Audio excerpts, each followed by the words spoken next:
Hey everybody, it's Josh, and I'm back with you again this Monday for another interview. This is part of the new ongoing interview series that we're doing about ways to keep yourself and your community safe from the creeping tide of fascism.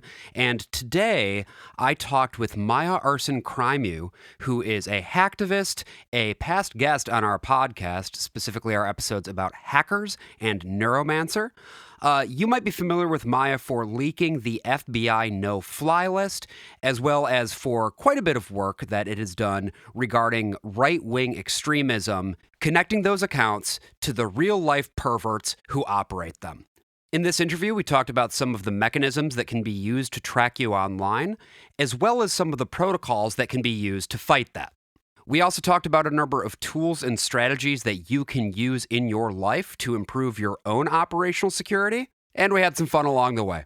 So I hope you enjoy it. What? Joining me today, I have a returning guest who I'm very excited to be talking to again. It is a tiny, unfathomably tiny kid. I'm looking at it right now. It's like, how are you so small? Welcome, Maia crimew. I'm very happy to be back, even if it is to talk about awful stuff, or all about the ways to avoid some awful stuff. But yeah, I am somewhere at the intersection of hacking and activism and journalism. So I know quite a lot about doing things on the internet. I consider myself mostly an investigative journalist these days. This only adds to my skill set of being able to find anyone online and all the shit they do. So I mean, I have kind of this both-sided insight into this, as most like investigative journalists do.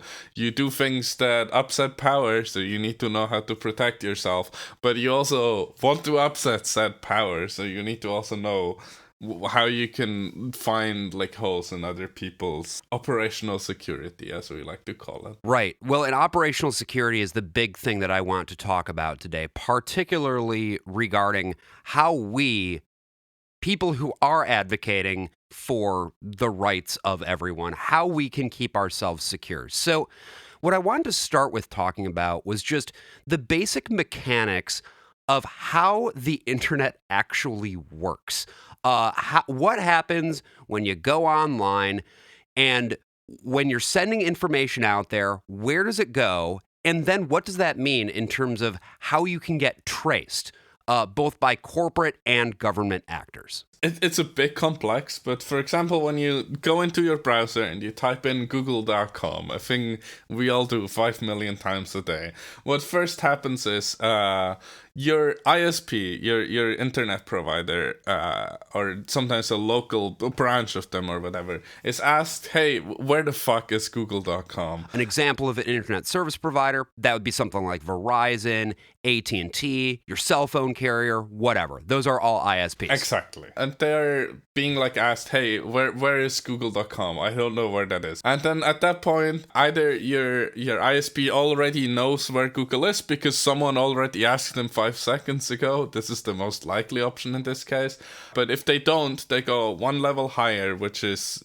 Google is a bad example because in this case it's directly Google because they run a lot of those servers. But there's basically... say you're going to joshborman.com. Exactly. Or even better, worstpossible.world. Yes. Or maia.crimew.k. Exactly. There we go. Then there's like for this last part of the domain, like .com or .k. That's like the top level domain is what it is called.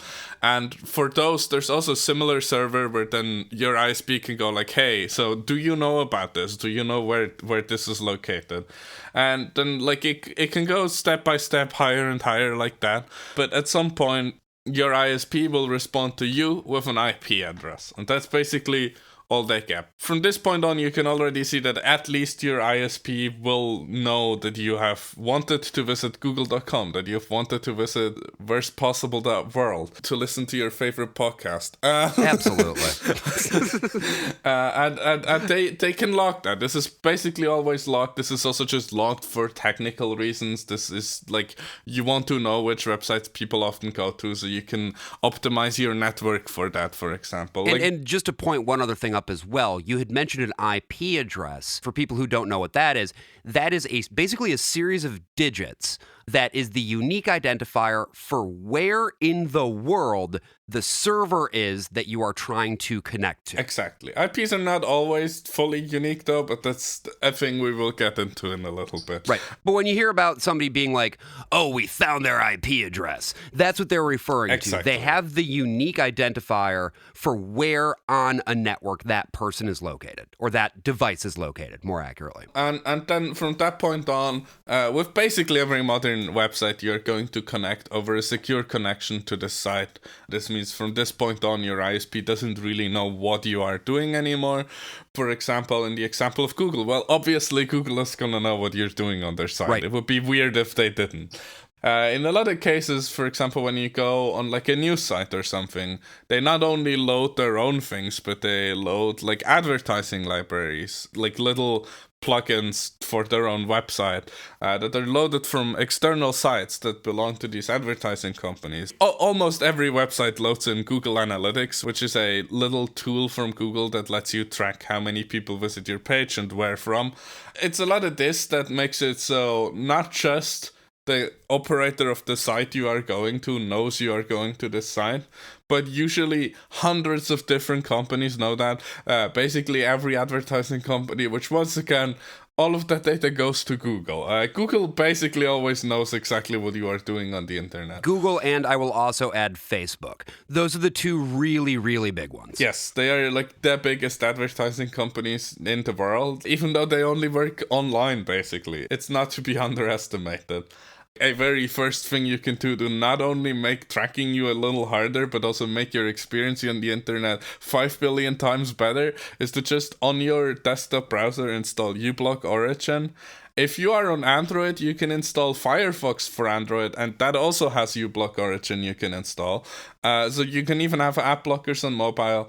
There's more advanced options here as well, where you can set up your DNS server, which is the thing that gets asked where the IPs are. So it blocks advertising domains completely. So something that I wanted to raise about advertising is we've now talked a little bit about the way that advertisers are going to be sending you all sorts of information from all over the place when you're online. But as you also mentioned, you are sending them information. Yes. You are sending them a great deal of information, and all of that information, if you are just going through a normal connection, is going to be attached directly back to you, to your web browser. The other thing that's important to consider with online advertising is that when you hear people talking about data selling and stuff, what a lot of people quickly misunderstand is like, oh, you sign up to an app and they sell all the data you give them. That is not what's happening. They have no interest in doing that.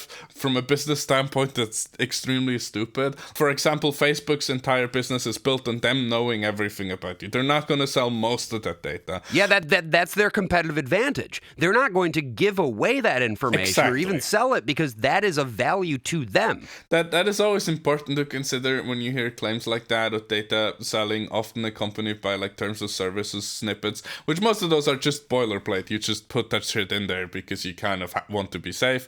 What is being sold is like anonymized, in many quotes, profiles of like your interests. They visited this site. This is the interests we think they have based on inference we do with like cool machine learning and whatnot.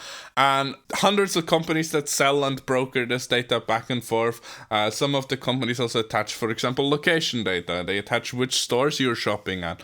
The problem with this is that a lot of these brokers, they collect this data from many different sources and they correlate it into single profiles. Sometimes explicitly attached to emails. This is still called anonymized data, just so you understand how evil this industry is. They will hash your email address, so you technically can't go from the data to the email address, but if you give them an email address, they will give you a full profile. This is, for example, for like newsletter marketing, that's like a whole thing. And the thing about those profiles as well is they are not just being sold to advertising companies. They are very famously also being sold to the United States government. And not just the United States government. And not just it's just any government. Right. But the United States loves using this data. It is currently, I think, being discussed about banning it. I don't know if that's going to happen with the current administration. No fucking way. The only reason why it might get banned in the US is that, well, some German journalists found out that they were able to figure out exactly which soldiers work at top secret US bases in Germany and where they go, including being able to track them to brothels and stuff, which they are technically not allowed to go to because they have clearance and, well, that's blackmailable information. Well, more importantly, it's such a violation of the strong code of conduct, the ethics that we expect of our troops. Exactly. And the crazy thing about that reporting is this was based on sample data they got for free from one of these companies. Oh, that rules. There was 1 billion rows, and they were able to track like hundreds of US soldiers in top secret deployments across Europe and I think later also the US in collaboration with a US outlet. And what this shows is that this is obviously, I mostly care about the risk to like everyday people and activists, but it also shows that this is also a massive national security issue, because as soon as bad actors start using this data, it's over. Other uses of this by journalists have also been being able to track people who regularly visited Epstein's Island and where they live and where they work and things like that. You can correlate that very, very easily from this kind of location data. Sometimes they explicitly already try and figure out what's the workplace, what's the home, and what's like shops they often go to. There's a lot of this data. There's probably data like this on you out there, and that's just the reality of the world we live in, and that's fucked up. One thing that I think this leads to, a very natural thing this leads to talking about, is the different ways in which you are constantly giving away information without you even maybe knowing it. Because there's a lot of different ways that these companies are getting information from you, whether you're talking about stuff like tracking cookies, geolocation, whatever else. And I was wondering if you could talk a little bit about the actual mechanics of how they get this information. A big part of it is like I said, with online advertising, they like fingerprint your browser, as in they try and find random information such as your screen size and like your time zone and things like that. And when you add like 7 of those pretty unidentifiable things together, you get a unique fingerprint for every person on this planet. It is kind of crazy how little information you really need if it's different types of information, which is cool. Like a lot of these problems are on a technical level very cool, and very cool that they're solvable, but it's obviously also deeply dystopian. Then there's the thing with cookies, right? A lot of these advertising firms, they will then put a cookie on your computer, which is like a semi-permanently stored thing that is linked to like a specific web address. It's a text document. You can actually go and check them in your own browser if you want. You can go right now, take a look at your cookies. You can go open one up and you can see all the information that's stored on there. It tracks basically like this company planted this cookie in this place at this time, and they can get a whole lot of information about what you've been looking at. Exactly, because once this same advertising company has their ads loaded on another site you visit, they can see, oh, this person has been here before, this is the ID we have for this person, we can link these things together, and then sometimes from these things, they then, for example, when you go to a website that has an account system, and that has these advertising libraries there, they probably link their accounts to these advertising IDs, and then this company knows, oh, this person has this and this account on this website. And then when you visit that same account on the mobile app for this company, they can also link that to you. And then this then starts linking your devices, this starts linking all, like, the IPs you frequently use, this starts linking, like, your location.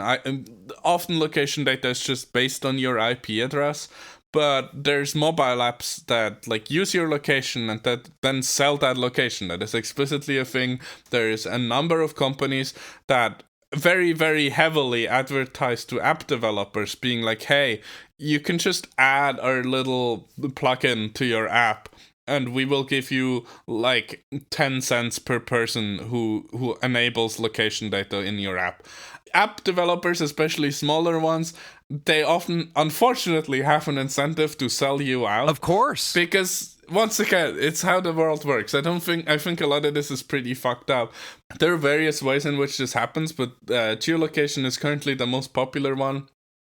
because location-based intelligence has become such a big thing for like malls and stuff, to be able to see what kind of customers visit their stores and how they frequent stores and during which times. Like, for example, this type of customer with these interests only shops here during Christmas season. How do we attract them back, right? Through things like this, you can so easily track people coming in and out, and how often they visit your store, and how far away they live. And all of these are very interesting metrics from a market analysis standpoint that you could not have without like the level of surveillance we have now. Well, and it's so interesting to me too that all of this is now just best practice in internet advertising, because this week what we're talking about on the main show is the movie The Social Network. Banger movie. It's a banger.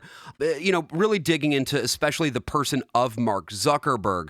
But one of the things that we've talked about in the past as well about Facebook is how all the way back in 2007, they knew that this is where things were going. They created a product called Beacon, and what Beacon did was you could go over to like a website, some e-commerce platform, right? You could go to Amazon or whatever, right, and buy something.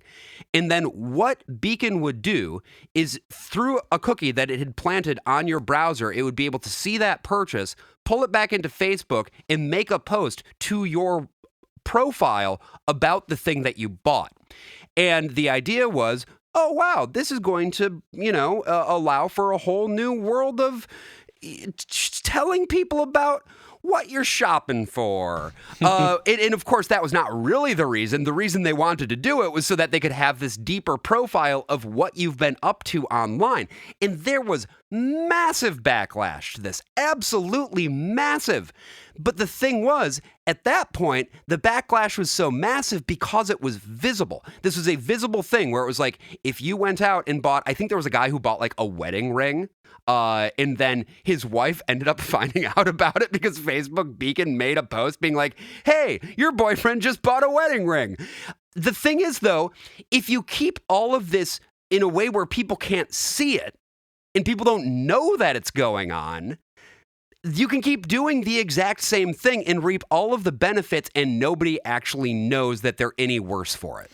Yeah, especially because then it also becomes so normalized, because we're at such a point where, like, whenever I talk about this, so many people are like, yeah, but they already have all this data, so why should I care? Yes. And this is such a stupid defeatist argument, but I also, like, I do get the mindset. Like, it's way easier to just wave your hands and be like, okay, this is it, it's over.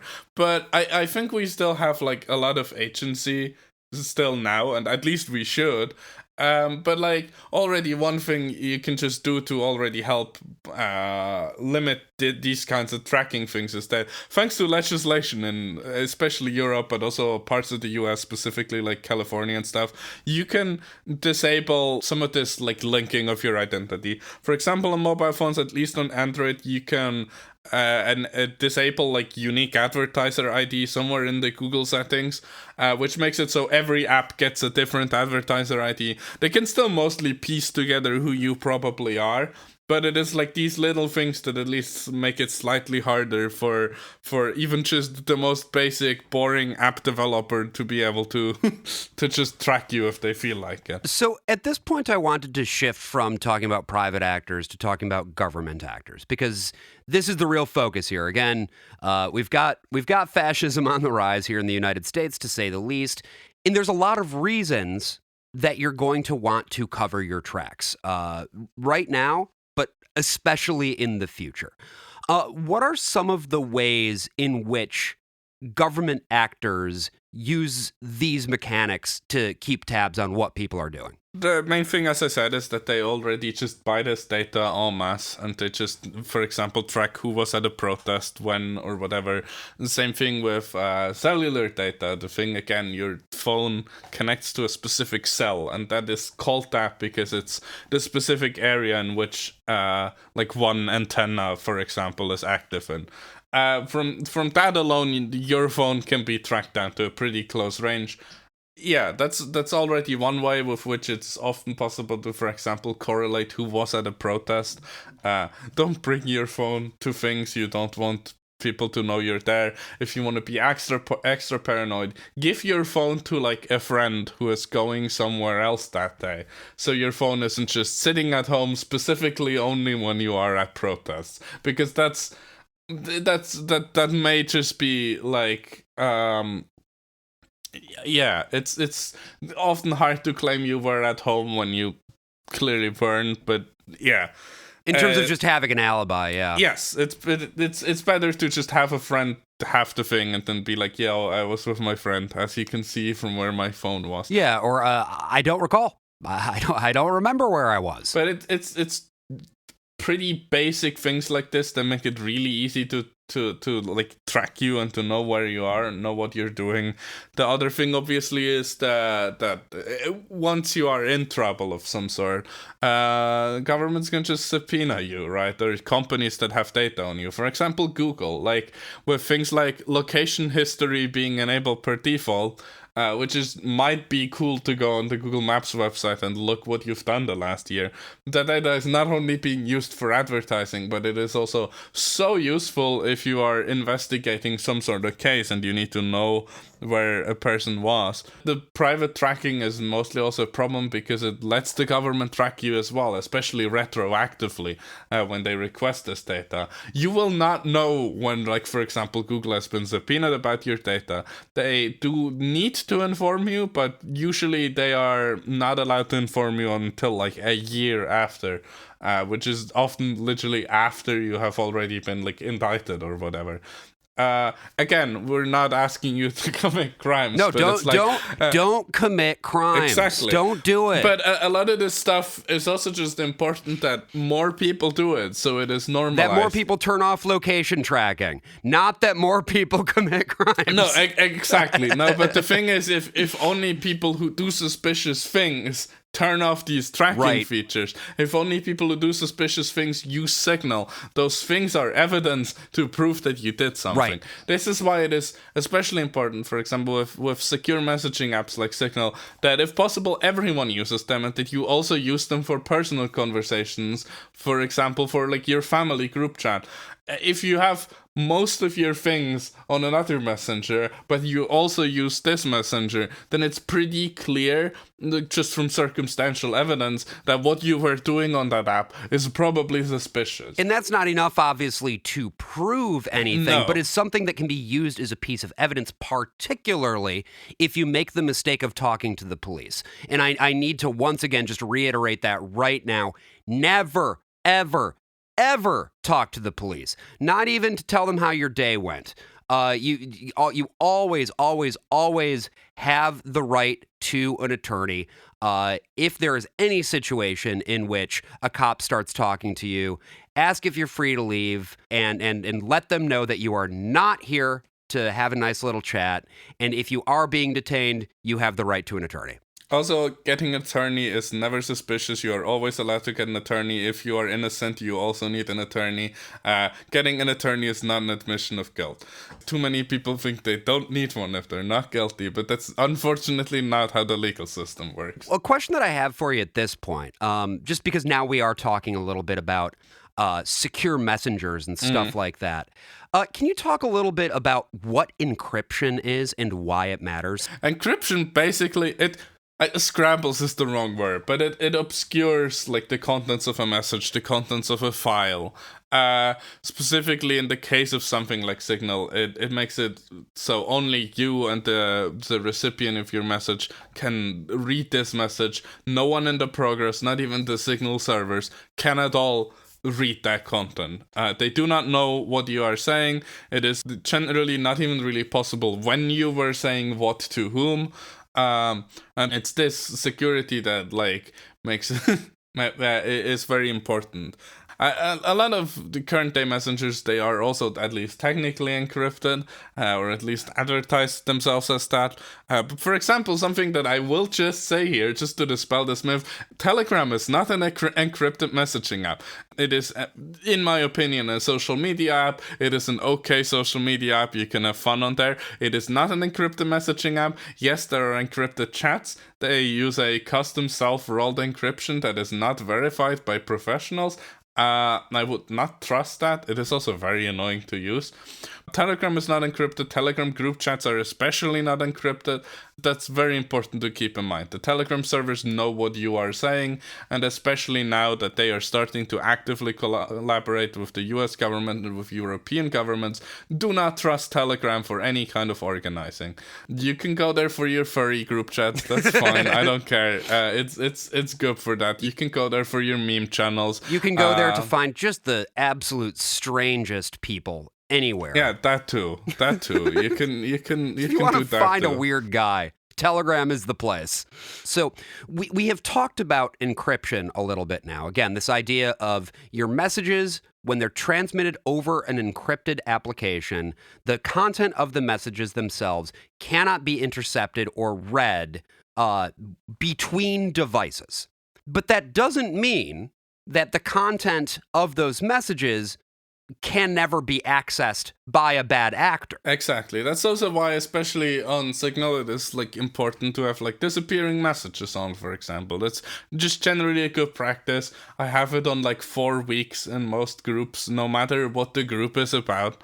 Just because it's also nice, and I think it adds a nice thing to this, that this is just a conversation we're having in the moment. Mm-hmm. The other thing, of course, is especially in group chats, you do not know if there's a Fed in there. That's right. And you also don't know if there's the possibility, if, let's say that a chat log, goes back a ways, and maybe somebody loses control of their device. Maybe for some reason somebody has left Face ID on, for instance, and then the cops get them to put their face up to the phone. The cops get into their phone, and now, because of a mistake, an operational security mistake by somebody in your group chat, the cops have access to your entire message history in that chat. That's the one thing to consider. Not only your operational security needs to be perfect, but that of your friends as well. There's always eventually going to be a mistake. You don't need to get angry at people for that. It just happens. We slip up. It's only human.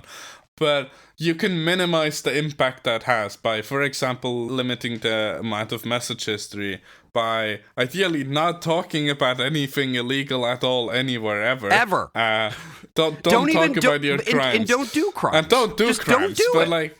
If you were to happen to have done a crime or something that may be considered a crime in the future. Say you did a little whoopsie. Yeah, just don't talk about it. If possible, limit where you talk about things that might be seen as risky. This includes anything this new administration might find risky.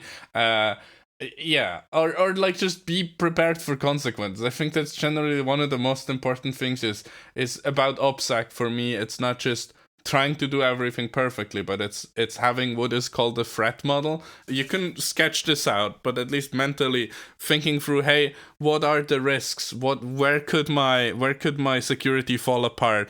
And what happens if that does? Just so you can mentally be prepared for potential consequences, for potential things that could happen, and how to react to that. And I think that's the most important thing. My OPSEC isn't perfect. I do a lot of things that are risky. And I'm aware of those risks, and I think that's the most important thing. This is not me saying you can do whatever the fuck you want and don't need to care. I think it's important to at least somewhat bother. But it is definitely very, very important to try and be aware of what could happen. I also wanted to talk about things that people use that they think are more secure than they really are, or that they maybe think do things that they don't actually do. As an example, I wanted to talk about VPNs. VPNs are an important tool, and I want to be very clear about that, but they are not a silver bullet. And I feel like when you see all of these ads for VPNs on YouTube videos or whatever, they make it sound as if when you use a VPN, everything you ever do will never be able to be traced by anyone, anywhere, no way, no how. And that's just not true. And I was wondering if you could talk a little bit about what a VPN is and what it actually does do for you. Basically, what a VPN does is it puts your internet connection into like a little tunnel, and then it goes out at one of their servers, right? Back to the open wild internet. Right. So to any server you then connect to, for example, google.com again, or maia.crimew.k, it will look like you are connecting from that VPN server, right? So if I use, like, I don't know, fucking NordVPN, I first connect to NordVPN, and then every connection that I make from then on to that website, they're just going to see this was a connection that came from NordVPN. Yes, and it goes through their server. One of the biggest benefits for privacy that a VPN does have is that those servers aren't just used by you. The data is mixed with other people's internet connection, then you can switch between servers and things like that. And that makes it really, really, really hard to correlate specifically who using that VPN did what. The one thing to especially consider with VPNs, though, in terms of security and privacy, is that all your data you send through your VPN is being seen by your VPN company. That's how it works. The thing you then need to consider is that companies such as NordVPN or ExpressVPN or all the other ones who have massive advertising budgets, they are also fundamentally just another internet service provider company. And like some of these have been caught in not being very secure. Some of these have been caught in logging user data. NordVPN, for example, just had one of their servers with one of their encryption keys laying around in the open for a while a few years ago. And they now block anyone who brings things like that up in their Twitter replies under their ads. But also, these VPN providers, just like anybody else, these things at least can still be logged and thus subpoenaed by governments. Exactly. I generally don't like actually recommending VPNs, but I'm still gonna do it here because I wanna say one that actually is good and that people wouldn't have heard of because they don't have a massive advertising budget, and that is Mulvad VPN, MULLVAT. And the thing that sets them apart is their commitment to not logging is very clear from the start. Not only have they like multiple times been independently certified as not logging, the thing is they don't even have data about you in the first place. All you get when you sign up is an account number. And you need to remember that number, and that's your login. It's just this number, there's not even a password. And the thing from that is that most subpoenas, for example, they work by the company getting an email address and being like, hey, look up this email address in your systems. Mulvad cannot do that. They don't have your email address. They don't have your name. They don't really have anything. This means that even if they were logging, it is in most cases not going to be possible to subpoena that data, that's why that is my only recommendation for a VPN ever. Yeah, sorry, this sounds like an ad read. I am not sponsored by them, but and I think I think it's a good example to show what other VPN providers aren't doing. Well, and I think also it serves as a good example of, like, when it comes to anything, you want to do your research about what it is that they are actually doing, what their actual policies are, rather than taking them at their word. And even then, you want to be cautious. Exactly. And also the thing is, even with Mulvad, this doesn't make it impossible, for example, for advertising companies to still track you across these connections. Right. For example, on your computer, you're like in a Discord call, for example, and then you connect to a VPN. You now also reconnect to that Discord call from that VPN. It is little things like this that make it possible to at least figure out you were using a VPN, you were using this VPN to this location. And all of that ends up being just circumstantial evidence at best. But it is things like these that add up. Right. And like correlation is like a big thing in which, for example, cybercriminals have been caught. Like, for example, Jeremy Hammond was caught because they managed to correlate his Tor activity to times at which they knew he was awake and at times which they knew he wasn't awake. Based on like internet traffic analysis, they saw, while he was chatting on the IRC, this specific person was connected to Tor always while Jeremy was typing in IRC, but not when he wasn't. Okay. And that is how they basically found him, with this massive traffic analysis, which I think the US is not technically allowed to use anymore at this point, but I think they are just doing it again. So but yeah. You mentioned Tor, and I think this is also a really important tool that people need to know about. And this is TOR, by the way. I just wanted to point that up. That the TOR, Tor. What is Tor? How does it work? The onion router protocol. But yeah. Oh, is that what it stands for? Yes. Okay. Tor is very stupidly explained, kind of similar to a VPN. It also encapsulates your internet traffic, usually just, for example, for the Tor browser or any other piece of software you specifically want to route through it. Because again, that's a problem with how a lot of people use VPNs. You ideally only route specific things through it to make it less obvious. What Tor does is it basically has thousands of nodes of it across the internet that are run by volunteers, and your data, your network data is then being bounced around all of these nodes in a pretty random pattern for 7 to 10 hops or so. And just to make this as simple as possible, a node is just a server, a computer that somebody has plugged into the internet. And so what Tor does is it says, all right, we're going from this computer to a random computer in Miami, and that's going to a random computer in Amsterdam, and that's going to a computer over. So it's bouncing all over the world. It's bouncing all over the world. It's encrypted, and everyone takes a different path through this network.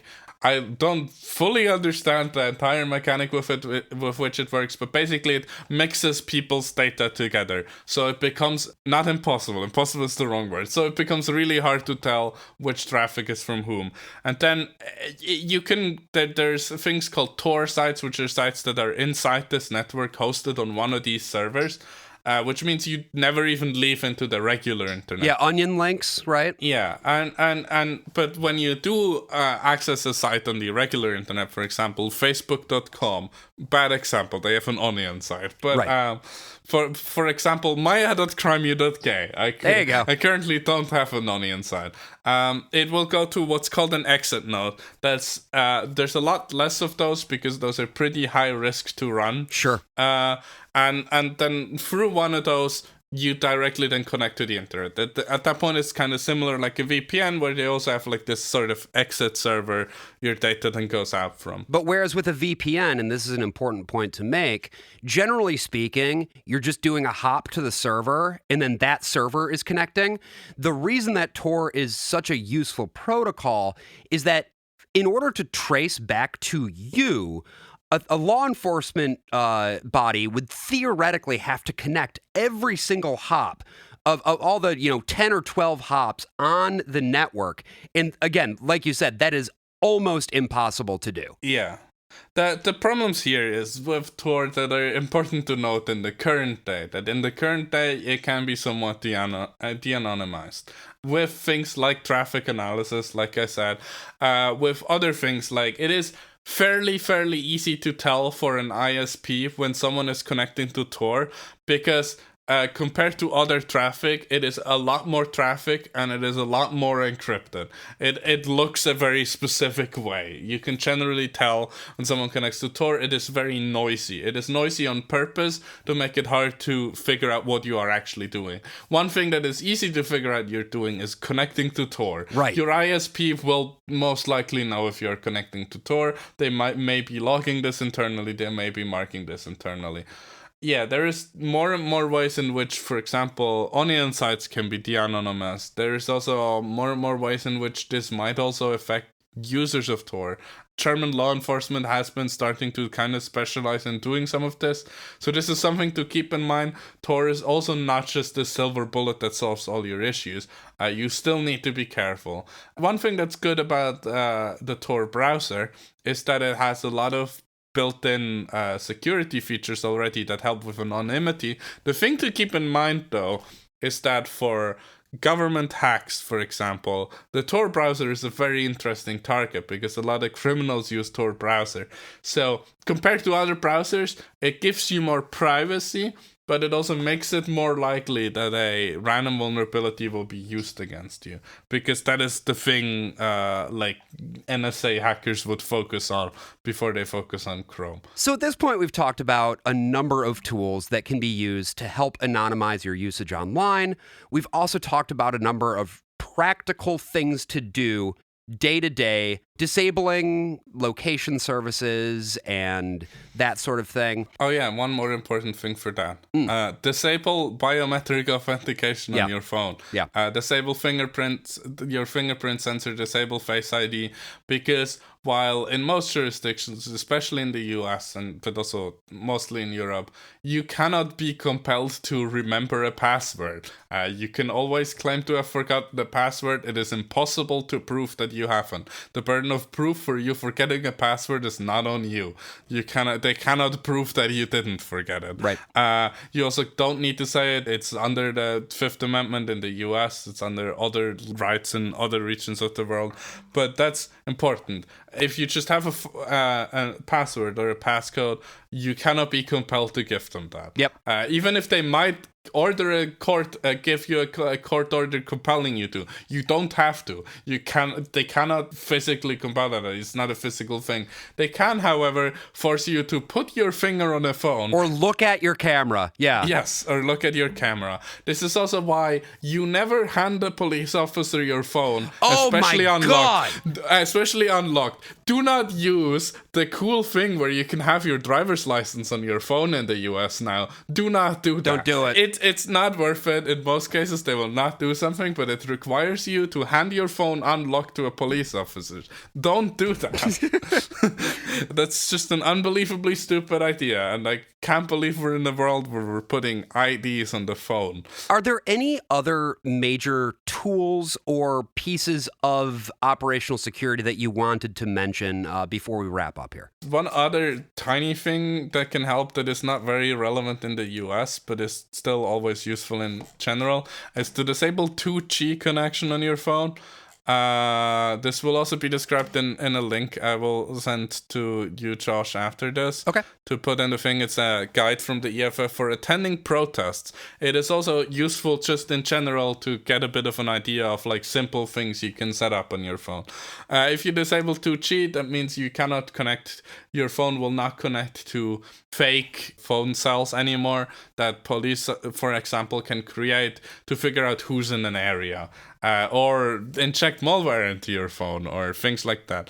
This is not very big in the US. There is no known usage of stingrays by US police at protests so far, but they are still a thing that is still often used for other crowd control, for example, at big events or whatever. And while to some degree I see their use because, it makes it possible to see where crowds are and how they move, which can help with, for example, festival security, it is still probably bad. Also, you do not need 2G. There is no more 2G networks in the US. They are not relevant. There is also no more 2G networks in most of Europe, or at least you don't need them. But yeah. Cool. Well, go check out that link and get informed. Just like we did with the last one, we'll put some links in the notes for this episode. Get equipped. Get that information. Never, ever, ever talk to the police. Don't do it. You have the right to remain silent. Please, for the love of God, exercise that right. We're not advising that you go do crimes, but we are saying that things are going to be getting a lot hairier in the coming couple years.